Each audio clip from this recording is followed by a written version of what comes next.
Olá, povo de Deus, domingo 6 de novembro de 2022, todos os santos, 32ª semana do tempo comum. A nossa reflexão de hoje é a partir de Apocalipse 7, de 2 a 4, depois 9 e 14. Primeira carta de João 3, de 1 a 3 e Mateus 5, de 1 a 12a.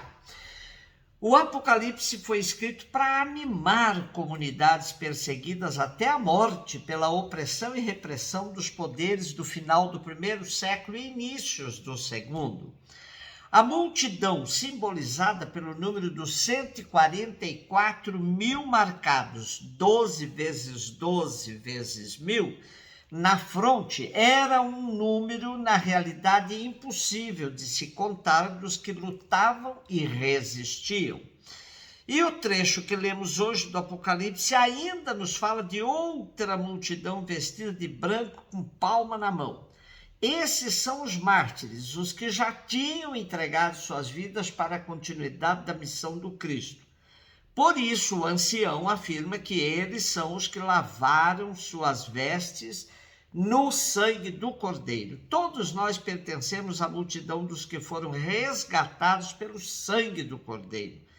Cabe a nós, durante nossa vida, nos pautarmos pela vivência das bem-aventuranças para darmos um testemunho inconteste dessa nossa pertença. A memória dos primeiros mártires que lavaram suas vestes no sangue do Cordeiro servia para animar a comunidade na difícil vivência da Boa Nova de Jesus e deve nos animar hoje, quando lutamos por mais justiça, ética na sociedade. Primeira carta de João 3:1-3. Esse pequeno trecho da primeira carta de João traz uma realidade que deveria nos impactar profundamente. A revelação de que somos filhos e filhas de Deus. E como filhos e filhas de Deus, somos herdeiros da promessa da vida eterna. Somente esta realidade é suficiente para pautarmos nossa vida com um sentido mais profundo e definitivo. Mateus 5, de 1 a 12a. As bem-aventuranças se constituem no começo do grande sermão da montanha que vai do capítulo 5 ao 7 do Evangelho de Mateus. Tal sermão já foi lido e interpretado de várias formas. Houve quem o identificasse como um conjunto de lei perfeccionista. Houve quem dissesse que se tratava de uma pedagogia da salvação empreendida por Jesus. Houve ainda quem afirmasse que, estando a comunidade de Mateus preocupada com o fim do mundo iminente, recolheu esses ditos de Jesus como uma indicação de moral de emergência. Ora, podemos dizer que o Sermão da Montanha, de 5 a 7, os capítulos de Mateus, tem um pouco disso tudo, mas não se esgota em nenhuma das três interpretações. O que podemos, sem dúvida, afirmar que o conjunto todo que forma os capítulos de 5 a 7 de Mateus não foi proclamado por Jesus de uma só vez, como se ele tivesse subido a montanha e de lá ficasse falando sem parar.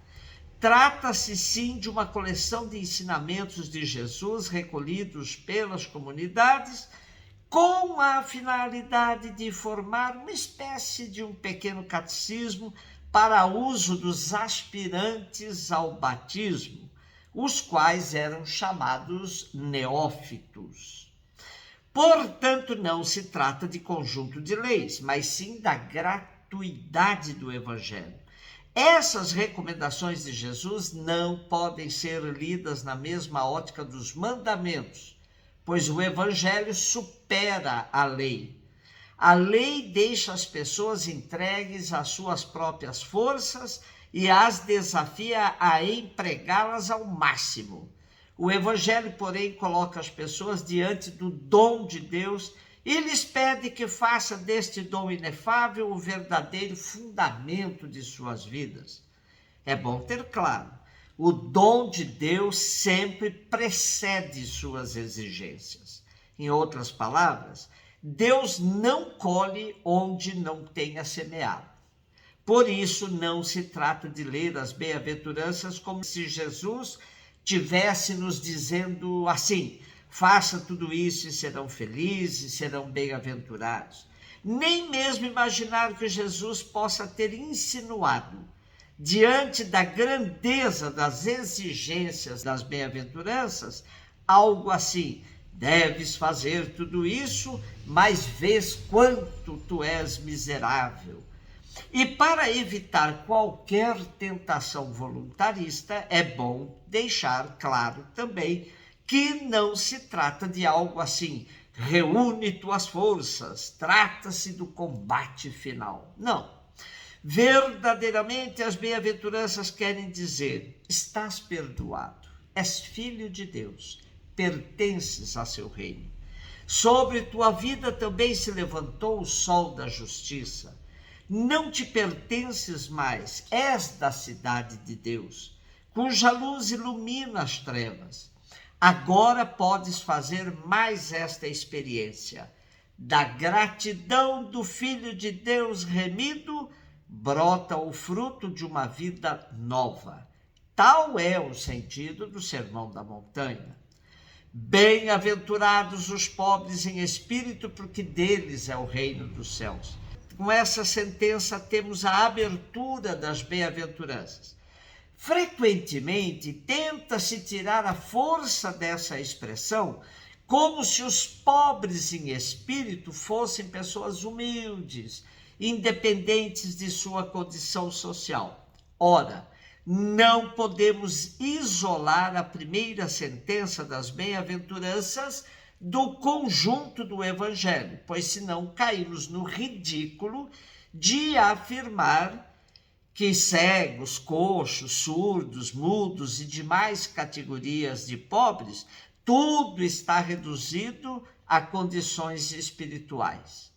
Portanto, o que Jesus acrescenta à palavra pobre é a necessidade que todos temos, seja qual for a condição social, de nos abrirmos à graça de Deus e pautarmos nossa vida em novos parâmetros, o da fome e sede de justiça.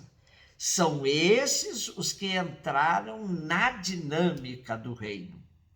Felizes os aflitos, são todos os que estavam cativos e aprisionados, vítimas de uma sociedade injusta e opressora. Felizes os mansos, são os que foram subjugados por quem detém o poder.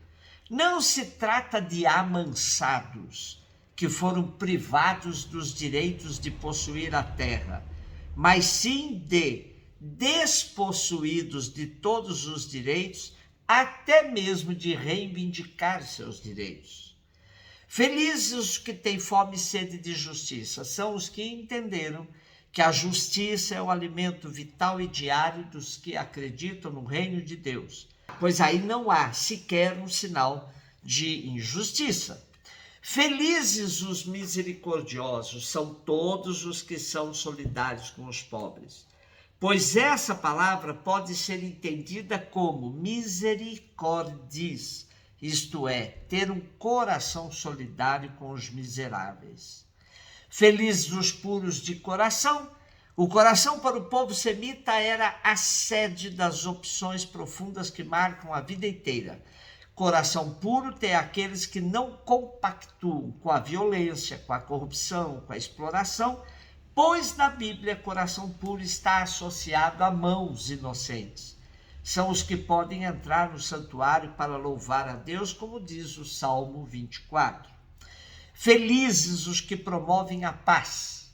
Paz para o povo semita significa shalom, ou seja, plenitude de bens. Essa é fruto da solidariedade. Portanto, não se trata de paz individual, mas social.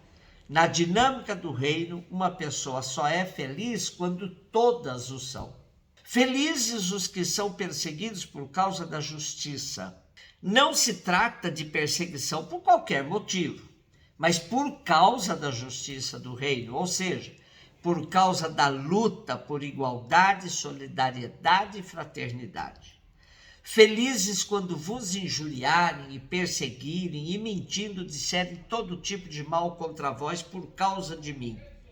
No tempo em que o evangelho foi escrito, as comunidades passavam por grande crise, pois, devido às perseguições, muitos tinham a tentação de abandonar a comunidade. Os conflitos tornavam sempre mais difícil viver a boa nova de Jesus. Alegrai-vos e exultai, porque será grande a vossa recompensa nos céus. Essa sentença é o fecho das bem-aventuranças, mas precisamos entendê-la no conjunto todo, pois já se afirmou muitas vezes que o cristianismo era um amortecedor de conflitos, um consolador dos pobres, até mesmo já se disse que era ópio do povo, porque pregava que tínhamos de suportar todo o sofrimento na terra para depois gozar as alegrias nos céus. Pelo conjunto todo das bem-aventuranças se percebe que não é nada disso, mas exatamente são felizes e santos os que entram na dinâmica do reino, ou seja, lutam para antecipar na terra as alegrias que um dia terão plenamente nos céus. Um beijo no seu coração.